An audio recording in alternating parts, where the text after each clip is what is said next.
ঘন্টার পর ঘন্টা মেসেঞ্জার কিংবা হোয়াটসঅ্যাপে কথা বলাকে প্রেম বলে না।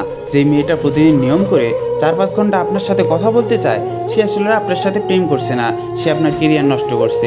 স্ক্রিনশট দিয়ে রাখেন, 2 দিন পর এই মেয়েটাই আপনার ক্যারিয়ারের দোহাই দিয়ে বাবার পছন্দ করা ছেলেটাকে বিয়ে করবে। রাত 2টার সময় কল দিয়ে কোনো মেয়ে যদি আইসক্রিম খাওয়ার বায়না করে আর আপনি যদি বোকার মতো দৌড়ে গিয়ে আইসক্রিম কিনে দিয়ে আসেন, তাহলে সেই মেয়ে আপনার সাথে প্রেম করছে না, সে আপনার সাথে ঢং করছে। আর ঢং আর প্রেম এক জিনিস না। সত্যিকার অর্থে সে যদি আপনার প্রেমিকা হয়, তাহলে সে তার বেকার প্রেমিকের কাছ থেকে ফোন কলে বা মেসেজে এতটা সময় নষ্ট করতে চাইবে না। সে চাইবে তার ভালোবাসার মানুষটা যাতে তাড়াতাড়ি নিজের ক্যারিয়ারটা গুছিয়ে নিতে পারে। জীবনটা হিন্দি সিনেমা না, আপনিও শাহরুখ খান না, আপনার প্রেমিকাও কাজল না। অনেক মেয়েই জানে না যে ঘন্টার পর ঘন্টা কথা না বলেও প্রেম করা যায়, রাতের পর রাত ন্যাকামি না করেও প্রেমিকা হওয়া যায়। কিন্তু সত্য হচ্ছে, সব মেয়ে প্রেমিকা হওয়ার যোগ্যতা রাখে না।